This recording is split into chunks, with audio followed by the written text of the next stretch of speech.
when we got in here. What is the end game, Geraldo?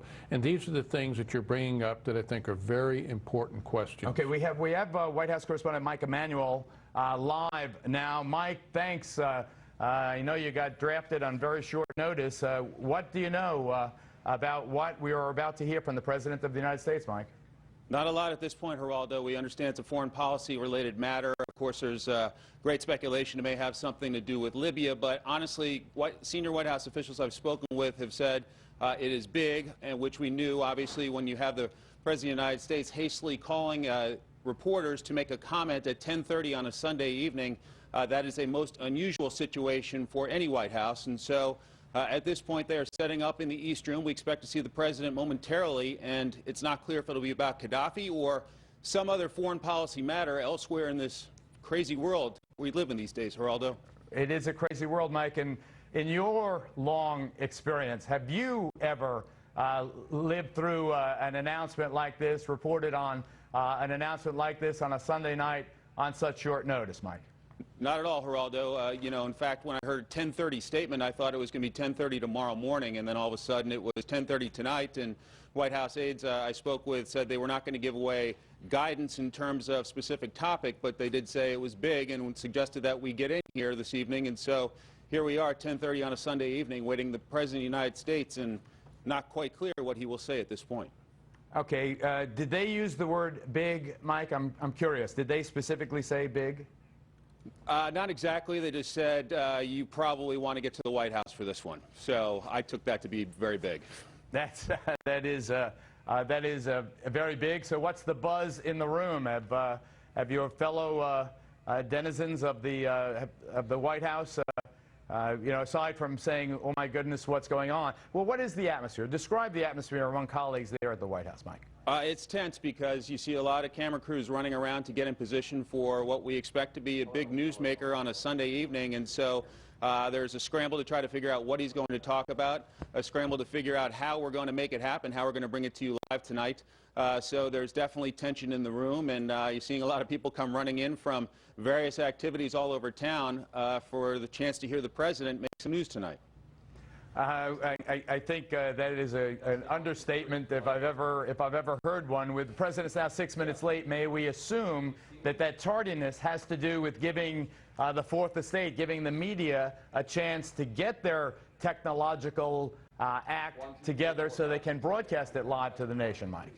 I have seen a camera shot of the East Room, Geraldo, so it's not clear to me whether they're fine-tuning the President's language on a shortly called statement to the media, or whether there is some technical aspect to it, but there's a lot of buzz here and a lot of running around trying to make it happen, and so we await the President, and again, we are hearing that it's a foreign policy-related matter, and so when you hear that a compound holding a Gaddafi son and grandchildren was hit today by a NATO strike, one wonders if it has something to do with Colonel Muammar Gaddafi's health at this point, or whether it's a completely different foreign policy matter, but with so much going on in our world these days, between Iraq, Afghanistan, and elsewhere, and the war on terrorism, there's great anticipation about what the President may be saying.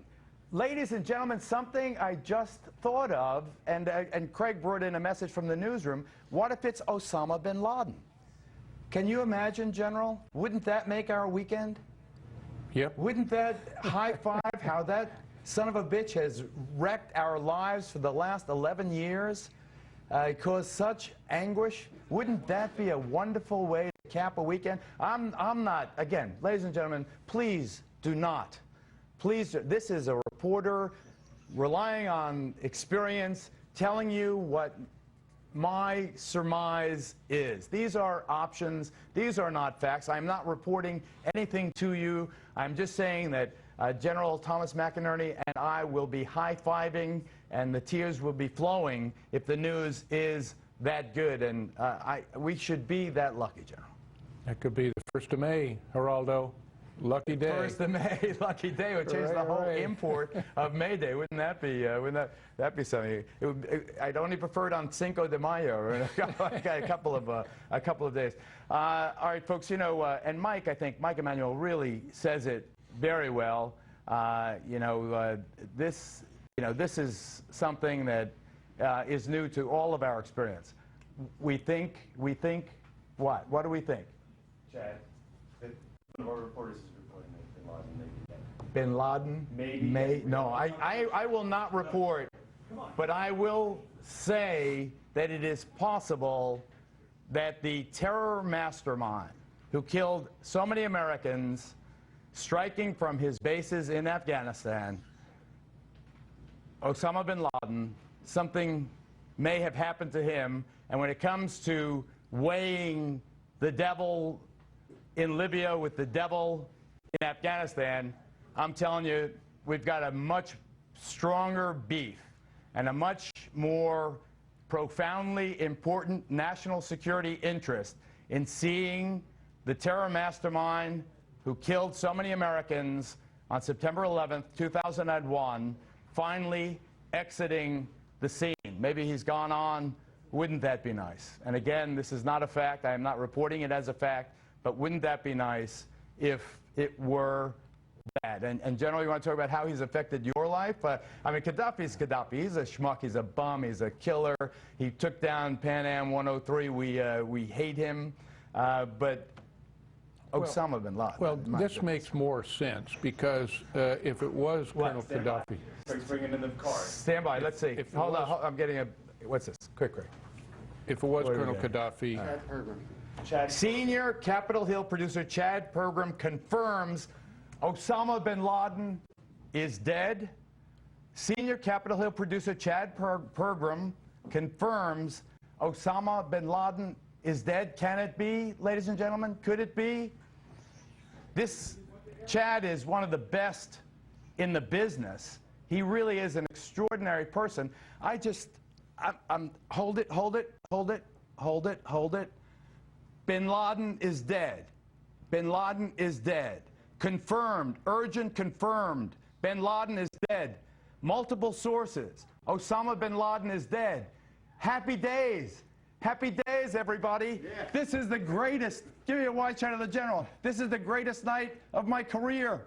The bum is dead. The savage who hurt us so grievously. And I am so blessed, I'm so privileged to be at this desk at this moment. Who's on the phone? Chad Pergram on the phone. Chad, you don't have to give away your sources if you don't want to, but tell us everything you know. Chad Pergram, our senior Capitol Hill producer, on the phone right now. Chad, take it away. Chad, are you there? Hello, Chad. Get it punched up. Get it punched. Okay, we're getting it back. We're getting it back. We lost the phoner. But Chad is confirming that Osama bin Laden is dead. Hello, Chad, you there? All right, get me Chad Pergram on the phone. General, from the heart of hearts, response. Very significant. Although he wasn't running the day-in, day-out radical Islamic efforts against this al-Qaeda, it is a symbol, and when we find out how he died, that is very important to our efforts and to the Muslims' efforts. Frankly, the Muslim world ought to be very happy that this person that has created so much turmoil in their world is not with us anymore. You are saying that the Muslim world, but I think that his continued existence on this earth, Osama bin Laden's continued existence on this earth, has represented a continuing humiliation to the United States of America. He defied President George W. Bush 43 and President Barack Obama, President 44, for all this time. I don't care if he died falling into a mud hole or hitting his head on a car. The fact that he is dead, and we have multiple sources. Here, let me get this latest guidance. Let me get this latest guidance. Well, it's 10 years now. All right. Almost. It'll be 10 years, coming up on 10 years. It's coming up on 10 years. We're going to get a hard 2-minute warning. We will bring it to you, obviously, every second of it. But isn't that wonderful news? Isn't this a brilliant way to start your week? Fox News is confirming our senior Capitol Hill producer Chad Pergram, citing multiple sources, that the terror mastermind, the the nightmare, America's long nightmare. How wonderful is it that as we approach the 10th anniversary of September 11th, and I remember my kids' elementary school, we lost at least a half a dozen dads who worked for Cantor Fitzgerald and some of these other companies on Wall Street on 9/11. That's why I came to Fox News to pursue and watch that monster being removed, being punished. It is beyond joy that I bring you. I wish I could confirm it with my own eyes and my own reporter's notebook. I trust Chad Pergram totally. And I want very much to get him on the phone. I want to hear it from his voice. We have now, they're saying that we have no idea how long this statement is going to be. Waleed Ferris, Osama bin Laden dead? How about that one? Buddy, you on the phone? He's gone too? Get him on the phone. Get him on the phone. This is too big. Get a bunch of national security people on the phone. I want everyone who has reported on this in depth, lining up. Fox News is going to stay with this story. We're going to give you every detail we possibly can. The president's remarks now delayed 15 minutes. I just don't know why. Mike Emanuel, and I'd love you to get him up as well. Just let me know in my ear what guests you have available as they are available. All right, Chad's on the phone now. Chad Pergram. Hello. Chad, let's have it. Chad, let's have it. Let's have it. What do you know? I am told by multiple sources on Capitol Hill that Osama bin Laden is dead. That's the bottom line here. We were getting some rumblings of this from other sources, trying to find out if congressional leadership had been briefed, if this was an intelligence matter, a defense matter. Apparently, the top intelligence officials on Capitol Hill have been briefed that bin Laden is dead and that CIA Director Leon Panetta has briefed them. There's more But why, coming. Chad, let me ask you this. Why would the intelligence officials, as per Jennifer Griffin, our Pentagon correspondent, be ordered to operations centers to coincide with the president's live address to the nation? Well, the best I could tell is that they want to, make sure everybody's on the same page. They know exactly what went down. There may have been some sort, and this is complete speculation, but I want to be careful here, but this is the way these things happen. Hold on. We're getting this. He was killed a week ago by a U.S. bomb. A week ago, they were waiting to test his body for a DNA match. Jennifer Griffin on the phone with us right now. Jen Dahl, I've never been happier to be on the show with you than I am right now. Tell us what you know. Well, Geraldo, what we know at this point is that he was killed reportedly by a U.S. bomb over a week ago. They were waiting for DNA results to match the body to be sure that, in fact, they had gotten him. And now we can report that Osama bin Laden is dead, killed by a U.S. missile. We're not clear of the location. I'm still getting more details. But as I reported earlier, there were intelligence folks that I've been speaking to. They've all been called into their operations centers.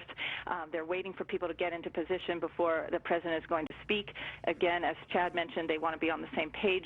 But this is a huge announcement. I don't need to tell you. It's ironic that you're on the air right now. I remember those days in Tora Bora where you were hot on his heels. And but we can confirm at this point in time Osama bin Laden is dead.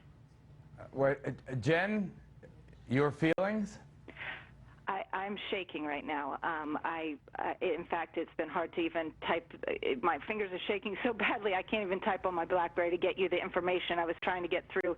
And this is the moment we started to believe would never come, because the last time I would remember when Bret Baier was in Afghanistan interviewing General Petraeus, I told him, I said, ask him about Osama bin Laden. You never hear any of the guys at the Pentagon, any of the intel folks talking about, is getting Osama bin Laden still a top national security priority?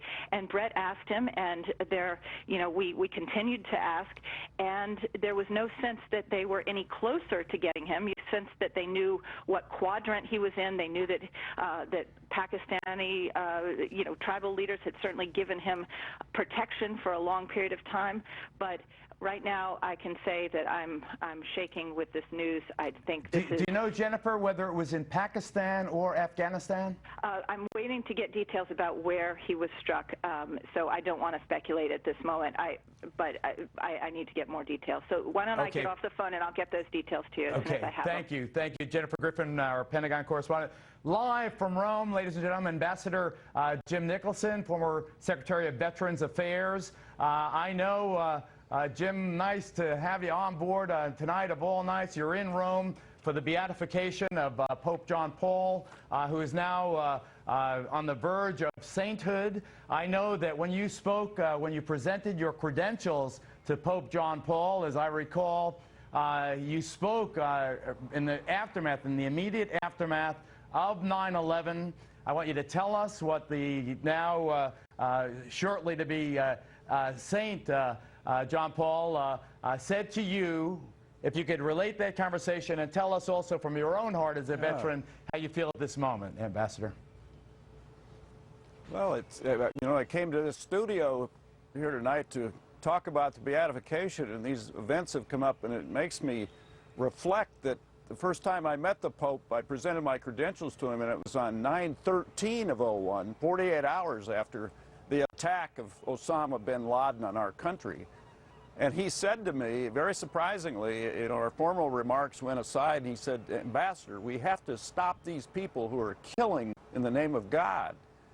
And that was an affirmation of us going into Afghanistan, and it also helped build our coalition that we the put Associated together Press, to go in hold there. it, And that was the Pope. Mr. Secretary, hold it 1 second. Osama bin Laden is dead, and the USA has his body, says a person familiar with the developments. That's the Associated Press now going with their own bulletin. Mr. Secretary, it seems as if the news now has been confirmed 6 ways to Sunday. The terror mastermind, the architect, and the inspiration for the 9/11 attacks. Few months shy of the 10th anniversary, has now been confirmed dead. You were talking about your conversation with then Pope John Paul on the 13th of September 2001. The Pope telling you that we have to stop people killing in the name of religion. Why don't you finish your thought, Mr. Secretary? Yes, and so then we just discussed this and the horror that had befallen our people, this attack, and the Pope was grieving as much as we were. And we said a prayer together for the victims and their families. And then as I think about this today and this beautiful ceremony that we had where we beatified this man, and the confluence of these events strikes me as another of the many things that happened during his life that people who analyze those realize, you know, it's almost the mystic part of this man's existence. And so it's a day to celebrate on many levels, and certainly commend the people of our armed forces who've been so consistent and persistent in going after this guy and finally getting him. It's a great morale booster for all of us, and I think, as Tom sitting there would tell you, it's probably going to have, I think, a real effect on, you know, the leadership and the enthusiasm of the Al-Qaeda.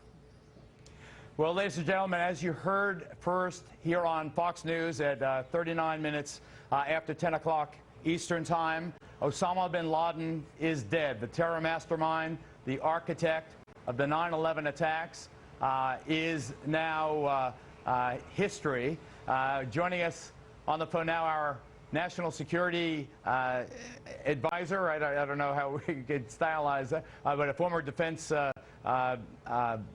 secretary during the Reagan administration, K.T. McFarland, assistant deputy defense secretary during the Reagan administration. K.T. McFarland's on the phone. K.T., you've been to Afghanistan many, many times, sometimes at risk to yourself. Why don't you tell us how you're feeling and what you have heard other than this breaking news that you're hearing right now on our network? Well, Geraldo, actually, I was in Afghanistan just 10 days ago and spent quite a bit of time with General Petraeus. A couple of things come very quickly to mind. The Petraeus et al. Think that they were making great progress on the ground against the Taliban, but they had two other things that they weren't doing well, and one was Karzai. Karzai is hedging his bets about will the United States leave, will the United States not leave. The Pakistanis, they were not going after the Taliban in the tribal areas, again, because they wanted to hedge their bets. Now, if Osama bin Laden is dead, what this does is it's a game changer for all of that. It means that the Afghanis and the Pakistanis who were sitting on the fence, they're going to jump off that fence, and they're going to jump on our side. I think that, I hope you're right. I hope you're right. The Taliban now, I think it will be likely that they'll want to negotiate. I think they desert al-Qaeda. It's possible the Pakistanis will now go after the Pakistani Taliban in Waziristan.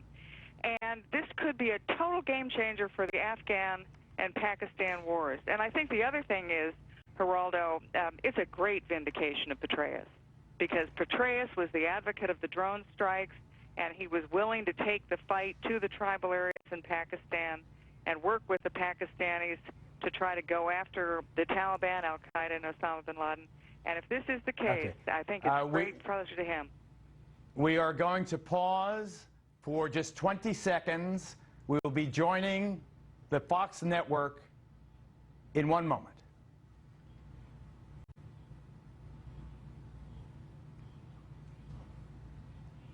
Very, very shortly, we'll be joining the network in 10 seconds. We're going live on the Fox Broadcast Network as well as the Fox News channel. This is a Fox News special report. I'm Geraldo Rivera in Washington, D.C., where we are waiting to hear from the President of the United States. He has an extraordinary message to tell the American people and the world. Fox News is confirming that Osama bin Laden is dead.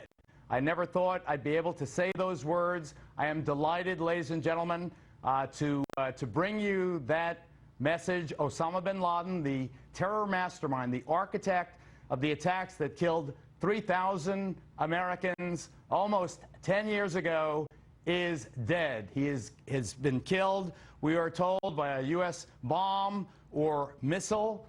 His body is in the possession of the United States. The DNA testing, we are told from various sources, is confirming that Osama bin Laden, the man who has altered the course of history, a man who has been responsible directly or indirectly for thousands, tens of thousands of lives lost in Afghanistan and in terror actions around the world. He is now dead. We are delighted to tell you that.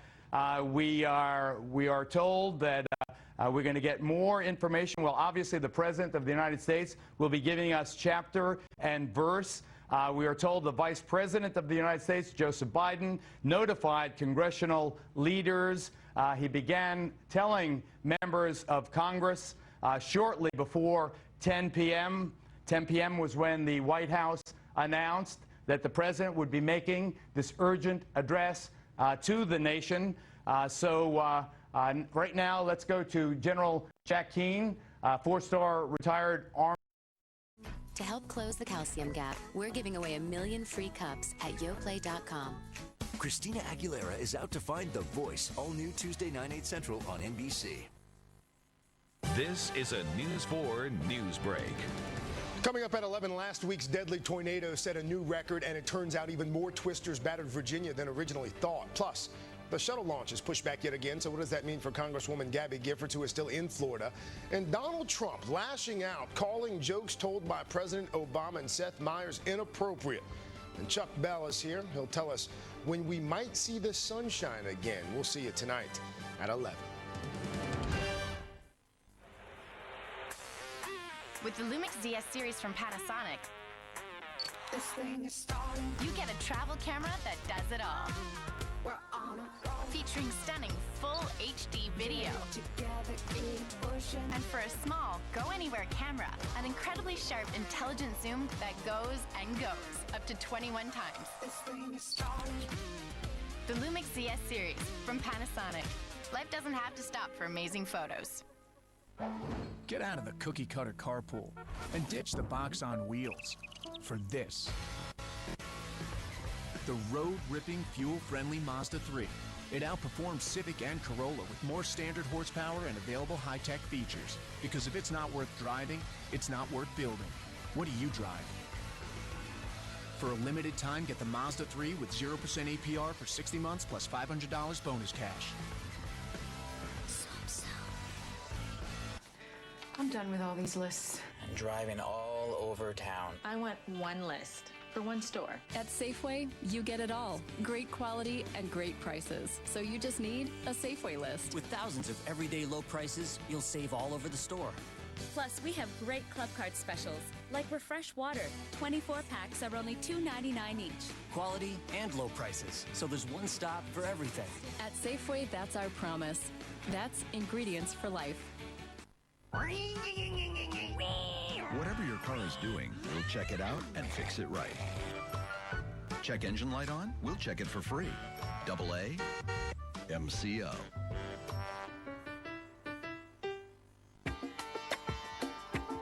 Get ready for your close-up. Tonight on The Celebrity Apprentice, Farouk Systems, makers of Chi, Biosilk and Royal Treatment, took the boardroom by storm. Now Farouk wants to give you and a friend the star treatment by taking you on a fabulous trip to the finale of NBC's The Celebrity Apprentice. Visit us at Farouk.com and enter for your chance to win. Farouk Systems. Be safe, be beautiful, buy American. CeeLo Green is out to find the voice. All new Tuesday 9, 8 Central on NBC.